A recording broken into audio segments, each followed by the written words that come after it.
Good morning, everybody. Welcome to this beautiful Thursday morning. Very cold where I am, which isn't very normal, but enjoying the fresh morning breeze. Welcome to this Instagram Live, and thank you for joining. I can see some of you joining. Good morning, welcome. And just want to talk a little bit this morning about fight or flight, language learning, language speaking. And I know that all of us, all linguists, polyglots all over the world, I know that we've all gone through those moments of pain where language learning is the most embarrassing and the most awful thing on earth. And just want to talk a little bit about the science behind it. And now that we understand more and more about the brain, we're starting to understand ourselves a lot more.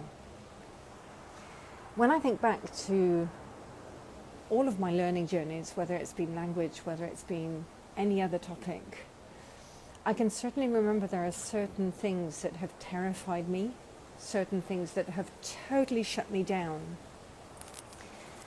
How many of us have made life-changing decisions because of that feeling? I think that's a question to explore, because I definitely know that throughout my life, maybe I've chosen certain topics at school, or maybe I've chosen certain pathways in life because of what was happening with my emotional state in that learning of the topic. So good morning, everybody. We're exploring the brain. We're going back in there to talk about this fight or flight, the shutting down, etc., the emotional brain, how it really does play with us, And I was reading yesterday that learning should be joyful. Learning should definitely be something that we are loving. And the more we love what we're learning, or the more we love the process, the more it's going to be imprinting and the more we're going to want. So when we like something, when we enjoy it, we want to do more of it. Now, if we can get that joy when we're learning something, then obviously we want more and more and more. The key thing is that learning is driven by emotion. And I think that is something that we all have to remember. Learning is driven by emotion. If it's a positive emotion that's driving, we're going to be driving fast. If it's a negative emotion driving, we're going to be shutting down. And we're wanting to stop the learning process. So for us, educators, learners worldwide, the question is, how do we make learning joyful? Now, I do think that we have to always come back to the question of our very close friend, the amygdalae. Remember, we have one on each side. And remembering that diagram, and I show this diagram on the course, those of you who have done my course, and hi everybody, I can see that quite a few of you have joined there. Beautiful morning to all of you. Let's make friends with this amygdala. So, that drawing, that diagram that demonstrates the low path and the high path. And it's really based on the description by the neuroscientist Joseph Ledoux. He was the one that really highlighted this dual pathway in the brain. Now, the first one is thalamus to amygdala to reaction. And it's absolutely split seconds. Thalamus is receiving sensory information. It's then alerting the amygdala. The amygdala is aroused, and the amygdala then is pushing us into a reaction that probably we're not even conscious of. So it's that instant subconscious reaction. And that is fantastic if there's an emergency, if we really have a fire in the hotel, if we have a bear behind us, that is going to really make us survive and live. That is the low path, because it's going to the lower regions of the brain. The other pathway is the high path, where we go thalamus, cortex, amygdala, action. Now that actually means that the sensory information that the thalamus is receiving, actually we send it to the prefrontal cortex to kind of have a think about. Then, if we need to, we then arouse the amygdala, and then we go into action. So what's happening there is that over that high path, we're actually observing, rationally thinking, analyzing before we get to that amygdala reaction. Now, in the learning process, sometimes we don't even realize that we are having a reaction, that we are being triggered. And it could be because the teacher, the trainer, something has been said, or it could be that we are feeling intimidated, embarrassed, we're feeling that we can't do something, we're feeling stupid. And all of those feelings can really arouse this low path reaction, because then we might be going into that survival mode. And remembering that when we go into a survival mode, the areas of the brain that we need for learning, namely hippocampus, namely the executive functions, are then going to be shutting down or depleted of resources. So we're not fully functioning, especially not fully functioning to learn. How many of us can think of situations where we've had total shutdown? I mean, even today, you know, even when I'm learning my Russian, or I'm starting to learn and starting to bring in some baby sentences in Greek, according to the situation, according to who I'm with, whether I'm with somebody I know or don't, whether I feel safe or I don't, I can definitely feel it. Now, the beauty of this now is that I can recognize it. How many of you can recognize now when you have this feeling and it's really pushing you into that blocked, shut down, feeling that you can't even produce any words? Just looking in the chat box there. Morning, everybody.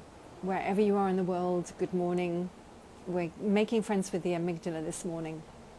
So do share with me those moments where you now even feel that shutdown.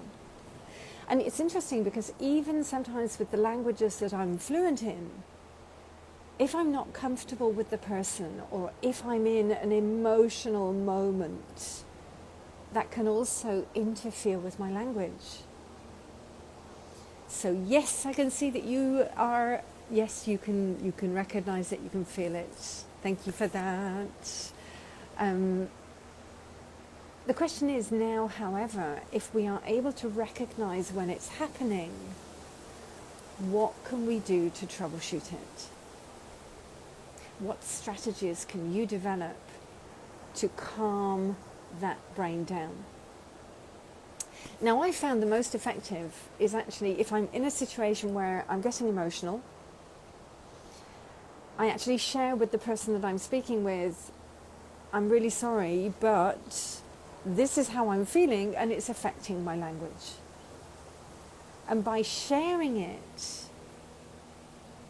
actually for me it helps that situation. So what strategies have you built up? When you're feeling that fight or flight, when you're feeling that shutdown, what are you doing to overcome it? So yes, I see that quite a few now are sharing with us, yes, you do feel it, you understand it. For you, when you get asked a question and you don't understand a word of it, yes, and you're standing there going, what? And that's the question, you know, how do we move past that? And I always think honesty works. You know, many of you know me. Many of you know that when I train you as coaches, I always say that coaching is about honesty. And every step of the way, it's about being honest. Now, just imagine if we're sitting with a learner and our learner is feeling that. What can we do to give our learner the full feeling of being able to say to us, I don't feel safe. I don't understand. How many times in the past have we sat in a learning situation and we haven't been able to, or we haven't felt that we could say something to the trainer? Now, as a coach, we have to create that psychological safety right from the beginning. Working with a lot of you, I always now ask questions.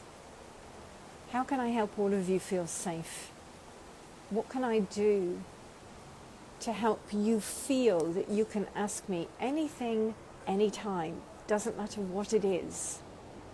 And I always say questions are fantastic because questions mean that you're trying to find the way. One lady said to me the other day that, sometimes we go into chaos.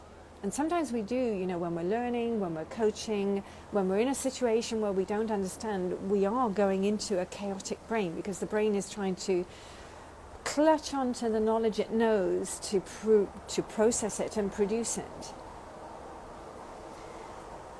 What can we do as trainers, educators, and coaches to allow our learner to feel that chaos is fine? And we're sitting with you in that chaos. And we're holding your hand, and we're not going to let you go. We're going to walk with you, and we'll be there to step in when you need us, but we're not going to step in because we want you to try it. We want you to do it. That's the coach. So I do think that teachers, we have a tendency to jump in. The coach doesn't. The coach is there as that solid rock accompanying the coachee. And that's what we're developing. We're developing coaching presence. If we look at the ICF, if we look at their competences, one of their most, I'm going to say, the strongest competences of all is developing coaching presence. Allowing our coachee to know that anything and everything is fine. And we're going to be there with them so that they find their way. And it's not my way. It's going to be their way. That's what we want. In everything that we do, we know that everybody has a different perspective, a different way of interpreting. And what we have to do is allow them to find their perspective, their way, their interpretation, and allow that. When I look back at my learning journey through life, one of the most painful learning journeys was when I was working as a trainee at the law firm in England. When I was a trainee lawyer and I was doing my final part of becoming a lawyer. In those months that I was doing that, I was continuously in fight or flight. Now I understand it. In those years that I was in it, it was horrendous. And it was probably horrendous for everybody around me and me as well, because I was feeling very, very vulnerable. I was feeling very stupid. I was feeling I couldn't do anything. And I wasn't getting any support around me. And I do think it's because they didn't understand the reason, or they didn't understand how. How many of us throughout life have felt like that? And it started in school. Then it went on in high school. Then it went on maybe in university. Then it went on maybe in our first job. Maybe it's still going on now. So the beautiful idea would be that, little by little, all educators worldwide, no matter what they are training and teaching, start to understand how to be the coach, how to sit with learners, help learners to go through that brain chaos, to find their way through it, to come out with their beautiful explanations of what they understand, what they are learning about. And definitely that they are reaching their learning goals.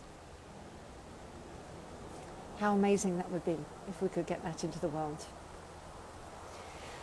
So, very important that we are aware, and even that we're sharing with our learners what's happening.